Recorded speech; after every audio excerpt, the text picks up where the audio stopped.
আল্লামা সাঈদী বলেছিলেন, আমি সাঈদীর আকর্ষণে লোক আসে না, লোক আসে আল্লাহর কোরআনের আকর্ষণে। কি বলেন মুসলমান, ঠিক কিনা? কোরআন 1500 বছর আগেও ছিল, এখনো থাকবে, ভবিষ্যতে থাকবে, এটা কেউ বন্ধ করতে পারবে না ইনশাল্লাহ। বিশেষ করে আমরা দোয়া করব কোরআনের বাকি আল্লামা দেলোয়ার হোসেন সাঈদী, সবাই জানেন না আপনারা, কোনো দোষ নাই, বিনা অপরাধে তাকে জেলখানা থেকে বের করে হাসপাতালে ইঞ্জেকশন পুশ করে মারা হয়েছে। আজকে 4 বছর পর আমার ভাই মিজানুর রহমান আজহারি মাহফিলে আসলে লোকে জায়গা দেওয়া যায় না। কি বলেন, লক্ষ লক্ষ মানুষ তার জন্য পাগল। আর আল্লামা সাঈদী যদি কোরআনের মঞ্চে আসতো, বলেন তো জায়গা দিতে পারতেন? ভাইরারে আমার, আল্লাহর নবী জনাবে মুহাম্মদুর রাসূলুল্লাহ সাল্লাল্লাহু আলাইহি ওয়াসাল্লাম মক্কা থেকে মদিনায় যখন হিজরত করলেন, আব্দুল উজ্জা ছোট্ট অবস্থায়, বাবা মারা গেছে ইতিম অবস্থায়, আব্দুল উজ্জা চাচার বাড়িতে লালিত পালিত হচ্ছিলেন। চাচাকে বলবে সাহস পায় না। একদিন হঠাৎ করে বললেন, চাচাজি, বিশ্বনবী জনাবে মুহাম্মদুর রাসূলুল্লাহ সাল্লাল্লাহু আলাইহি ওয়াসাল্লাম যে আল্লাহর নবী, এই হিসাবে আপনার মত কি আমি জানতে চাই। চাচা বলতেছে, ভাতিজা আমারও তো তাই মনে হয়। বলে, চাচা আপনার যদি তাই মনে হয় ইসলাম কবুল করবেন কিনা জানতে চাই। চাচা বলছে, না, কখন ইসলাম কবুল করব না।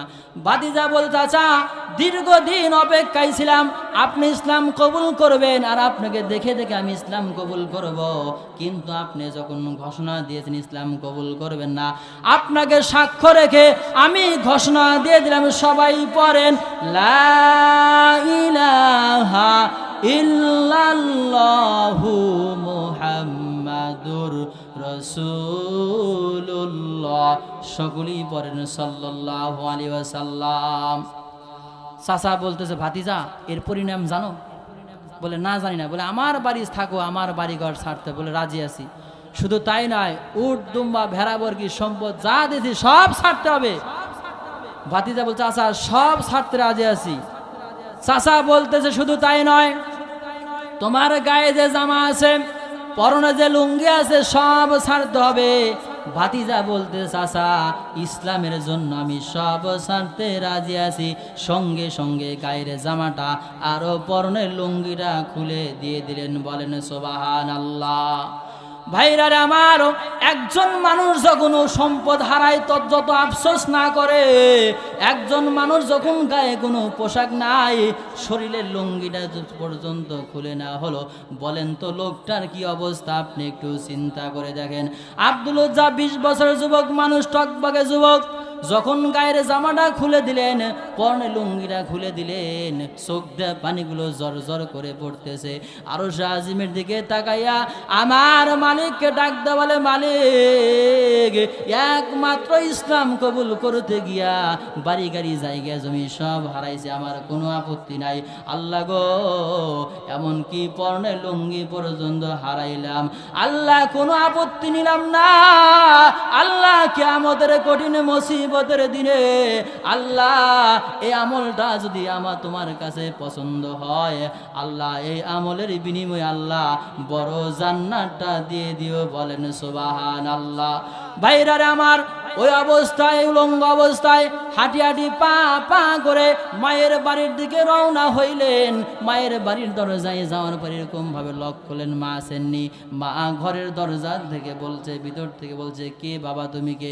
বলে, মা আমি তোমার সন্তান আব্দুল উজ্জা এসেছি। মা যখন সন্তান আওয়াজ শোনার পরে মা যখন দরজা খুলে দিছে, দরজা খুলে দেওয়ার সঙ্গে সঙ্গে মা দেখে আমার 20 বছরের যুবক ছেলে, টকবগে যুবক, উলঙ্গ অবস্থায়, ছেলের উলঙ্গ অবস্থায় দেখিয়া মা নিজের হাত দ্বারা চক্ষুটা চেপে ধরেছে। ভাইরারে আমার, মা নিজের হাত দিয়ে যখন চক্ষুটা চেপে ধরলো, বলছে, বাবা তোমার এই অবস্থা কেন? বলছে, মা ইমান আনতে গিয়ে বাড়ি গাড়ি জায়গা জমি এমনকি পরনের লুঙ্গি আমার দেয় নাই, উলঙ্গ অবস্থায় তোমার দরবারে আমি চলে এসেছি। মা বলতেছে, বাবা কি চাও আমার কাছে? বলে, মা কিচ্ছু চাই না, মা কিচ্ছু চাই না, একখানা পুরাতন কাপড় আমার দাও, কম্বল আমার দাও, এটা পরিধান করে আমি বিশ্ব নবী জনাবে মুহাম্মদুর রাসূলুল্লাহ সাল্লাল্লাহু আলাইহি ওয়াসাল্লামের দরবারে যেতে চাই।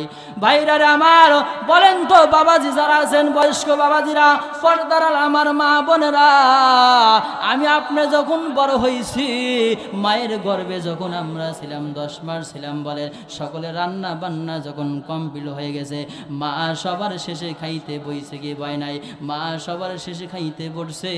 সকলের খাওয়ার পরে যখন মা কেবলই থালার প্লেটটা নিয়ে খাবারের কাছে চলে গেল, হঠাৎ করে আমি সন্তান মায়ের গর্ভে এমন ভাবে জোরে লাথি মারছি গো, মায়ের কলিজাটা ছিদ্র করে দিয়েছি।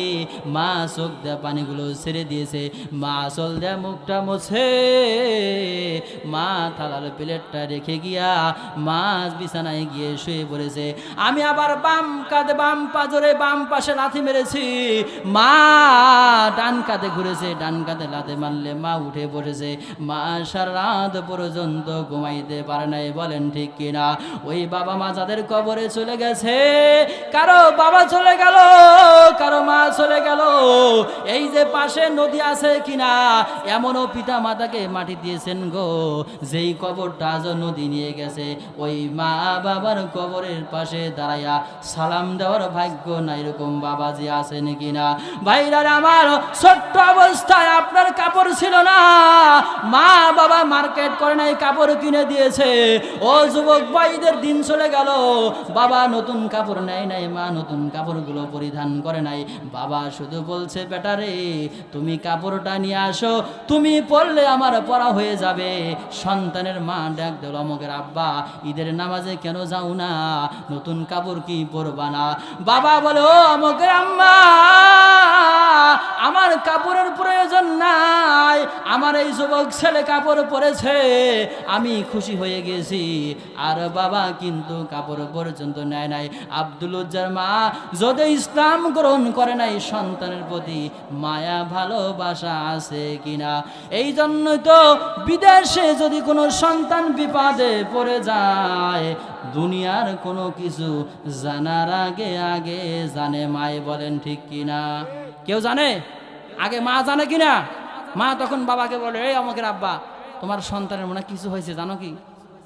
তখন বলতেছে যে কো আমি তো কিছু বুঝতেছি না, বলে আমার কলিজায় বলতেছে, আমার কলি আঘাত লাগতেছে, আমি বুঝতেছি।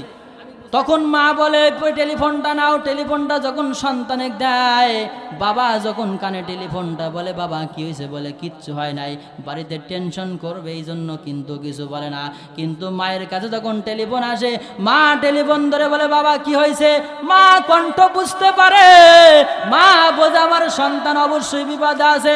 সন্তান চোখের পানি ছেড়ে দেয়, মা চোখের পানি ছেড়ে দিয়ে কান্দে। মেডিকেল সায়েন্স প্রমাণ করতেছে এই সন্তান যখন আমি আপনি মায়ের গর্ভে ছিলাম, 4 থেকে 4,500 বার মায়ের কলিজাতে লাথি মেরেছি। 6 মাস, অনেক লম্বা ঘটনা কাটছাট করে বলতেছি। মায়ের গর্ভের সন্তান হওয়ার পরে 6 মাস যখন বয়স হয়ে যায়, এই সন্তানটার মাথা আগে থাকে উপরের দিকে। 6 মাস হয়ে যাওয়ার পরে সমস্ত মানুষের মাথাগুলো আল্লাহ রব্বুল আলামিন নিচের দিকে দিয়া প্রত্যেকটা মানুষের পাটা মায়ের কলিজার সাথে লাগায়া যায়। এই মায়ের সন্তান যখন মায়ের গর্ভে থাকে, 4 থেকে 4,500 বছর 10 মাসের ভিতরে লাথি মারে। এই লাথি মারার কারণে মায়ের কলিজা ঝাড়ঝা হয়ে যায়। ঝাড়ঝা হয়ে যাওয়ার কারণে মা বুঝতে পারে আমার সন্তান বিপদে পড়ে গেছে। দুনিয়ার কোনো টেলিফোনের লাইন লাগে না, মোবাইলের লাইন লাগে না, আমার আপনার মা বুঝতে পারে আমার সন্তান বিপদে পড়ে গেছে। ও টাঙ্গাইল জেলার ভাইরা, ও কালিয়াতি উপজেলার ভাইরা, আমার মা বোনের খেয়াল করে রে মা। এই জন্য যাদের পিতা মাতা কবরে চলে গেছে, আপনি আমি বাড়িতে যাওয়ার পরে মায়ের সেই পানখা বাটিটা দেখতে পাই, বাবার সেই বুড়া লাঠি দেখতে পাই, কিন্তু ওই আপনজনের মুখখানার দেখতে পারি না, বলেন ঠিক কিনা? আব্দুল উজ্জা কাপড়টা 2 টুকরা করে, 1 টুকরা পরিধান করে 1 টুকরা গায়ে পেছিয়ে দিয়া হাঁটু বের হয়, আবার যদি হাঁটুটা ঢাকতে যায় লজ্জাস্থান বের হয়ে যায়, কোনো রকম করে পেঁয়াজ দিয়ে হাঁটিয়ে ডিপা পা করে মসজিদে নববীর বারান্দায় গিয়ে বসে পড়লেন। ভাইরা আমার ইমান অত সস্তা জিনিস নয়, ইমান সবচাইতে দামি জিনিস। ইমান আনতে গিয়ে সব হারাইলেন, মসজিদের বারান্দার যখন বসে রইলেন, আল্লাহ রব্বুল আলামিনের নবীজি বিশ্ব নবী জনাবে মুহাম্মদুর রাসূলুল্লাহ যখন মসজিদ নবমীর ভিতর থেকে বের হয়ে আসলেন, দেখেন বারান্দায় একজন যুবক বসে আছে, চুলগুলো উস্কো খুস্কো, ক্ষুধার্ত চেহারা, হাঁটুর উপর কাপড়। বলছে, বাবা তুমি কে? বলে, হুজুর আমার নাম হলো আব্দুল উজ্জা। বলে, তোমার এই অবস্থা কেন? বলে, হুজুর ইমান আনতে গিয়ে বাড়ি গাড়ি জায়গা জমি এমনকি পরনে লুঙ্গি আমারে দেয় নাই, মায়ের সেরা কম্বলটা 2 টুকরা করে পরিধান করে এসেছি। আল্লাহর পয়গম্বর বললেন, সাহাবারা রে, তোমরা আব্দুল্লাহকে আসহাবে সুফফায় বসতে দাও, খাইতে দাও, তাকে কোরআনুল কারীম শিক্ষা দিয়ে দাও। তা আব্দুল্লাহকে বলা হলো আব্দুল উজ্জা। আজকে থেকে তোমার নাম আব্দুল উজ্জা না আব্দুল্লাহ, কারণ আল্লাহর কাছে 2টা নাম সবচাইতে বেশি প্রিয়, একটা হলো আব্দুল্লাহ আর একটা হলো আব্দুর রহমান। আমরা এমন সব নাম রাখি যে নাম পুরুষ না হিন্দু মুসলমান বোঝাই যায় না, কি বলেন ঠিক কি না? তবে আপনাদের টাঙ্গাইল নাই, এরকম এখানে ভালো ভালো নামই রাখে। আমি এবছর কুড়িগ্রাম জেলায় যাওয়ার পরে এক মাহফিলে যাওয়ার পরে এরকম এক মুরব্বী বসে আছে, সভাপতি সাহেব, এরকম মনে হয় এরকম স্যার, এরকম মনে হলো আমার। তো বলছে, হুজুর আমার একটা নাতিন হয়েছে, প্রথম একটু নাম রাখেন তো আপনি। তা আমি বললাম যে নাম কি পরিচিত রাখবো না অপরিচিত? কয় না হুজুর পরিচিত রাখেন। আমরা বলেন তো কারো নাম যদি রাখা লাগে হুজুরদের কাছে যায় কি যায় না? তা আমি আবার আপনাকে মাইন্ড করেন না, আমি আর কি করে বললাম যে হাসিনা, যেই হাসিনার কথা বলছি, হ্যাঁ রে চাচা রাখ সভাপতি। হুজুর আপনি কোনো কাজ পাইলেন না, হ্যাঁ এটা একটা নাম হলো, একার কেউ রাখবে যে কাজটা করেছে। তা আমি দেখলাম যে কয়া যে বিপদে পড়ে গেলাম, তো চাচা মনে মারবো এইরকম বিপদে। আমি তো ভয়ই পাইলাম যে হাই রে ভাই ঝেবেরি পারি না পারি, সেজন্য বললাম যা এই কথা বলবই না। লাস্টে আবার অন্য এক জেলায় মাহফিলে যাওয়ার পরে এদিক থেকে বলছে, হুজুর আমার প্রথম ছেলে হয়েছে, একটা নাম রাখেন তো। তা আমি বললাম যে একবার একটা নাম বলে যে বিপদে পড়ছিলাম, আর এই বিপদে পড়বেছে না, কি বলেন?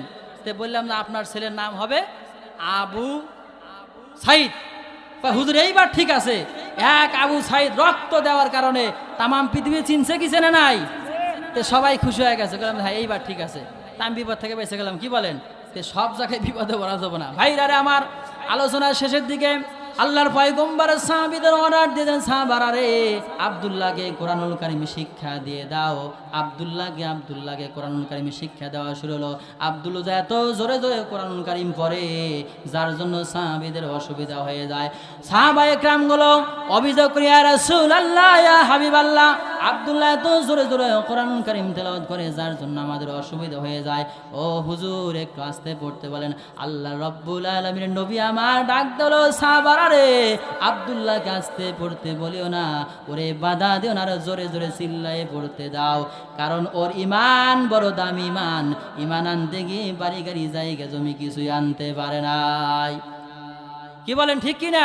এজন্য আসুন কোরআনুল কারীমের ভিতরে আল্লাহ রাব্বুল আলামিন অনেক তথ্য আমাদের দিয়েছেন, আমরা জানবো পড়বো। বিশেষ করে আমরা দোয়া করব কোরআনের বাকি আল্লামা দেলোয়ার হোসেন সাইদি, সবাই জানেন না আপনারা, কোনো দোষ নাই, বিনা অপরাধে তাকে জেলখানা থেকে বের করে হাসপাতালে ইঞ্জেকশন পুশ করে মারা হয়েছে। আজকে 4 বছর পর আমার ভাই মিজানুর রহমান আজহারি মাহফিলে আসলে লোকে জায়গা দেওয়া যায় না, কি বলেন? লক্ষ লক্ষ মানুষ তার জন্য পাগল। আর আল্লামা সাইদি যদি কোরআনের মঞ্চে আসতো, বলেন তো জায়গা দিতে পারতেন? আল্লামা সাইদি বলেছিলেন, আমি সাইদির আকর্ষণে লোক আসে না, লোক আসে আল্লাহর কোরআনের আকর্ষণে। কি বলেন মুসলমান, ঠিক কিনা? কোরআন 1500 বছর আগেও ছিল, এখনো থাকবে, ভবিষ্যতে থাকবে, এটা কেউ বন্ধ করতে পারবে না ইনশাল্লাহ।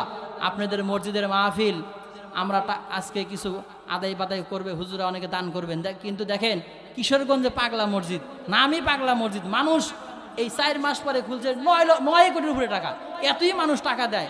আমি খুশি হয়েছি যে মানুষ মসজিদে তাও দিক, তা মাজারে যান না দেয়। কি বলেন? আমরা দোয়া করি এই মসজিদে আল্লাহ রাব্বুল আলামিন তার কুদরতিভাবে আরও দিয়ে সাহায্য করে, বলেন আমিন। একজন চিঠিও লেখা দিয়েছে ওই মসজিদের বাক্সের মধ্যে যে আমরা এই ইউনূস সরকারে আরো 5 বছর চাই।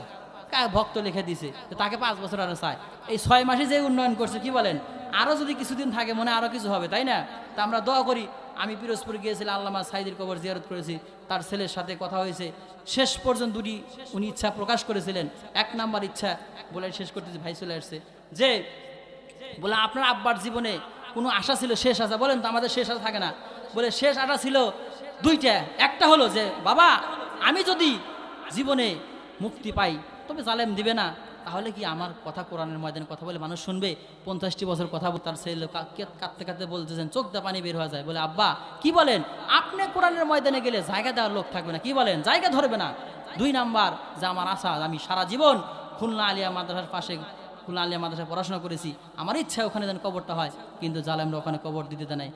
শুধু বাংলাদেশ নয়, বিশ্বের বিভিন্ন রাষ্ট্র থেকে আল্লামা সাঈদীর কবরে সবাই দোয়া করার জন্য যায়, কিন্তু যারা অপকর্ম করেছে, যারা স্বৈরাচারী করেছে, এদের কবরে কেউ যাবে? যায়? কেউ যায় না। দোয়া করে আল্লাহ রাব্বুল আলামিন আল্লামা সাঈদী সহ যারা শহীদ হয়েছেন, আল্লাহ সকলের কবরগুলো জান্নাতের মাকাম বানিয়ে দিন। সকলে বলেন আল্লাহুম্মা আমিন।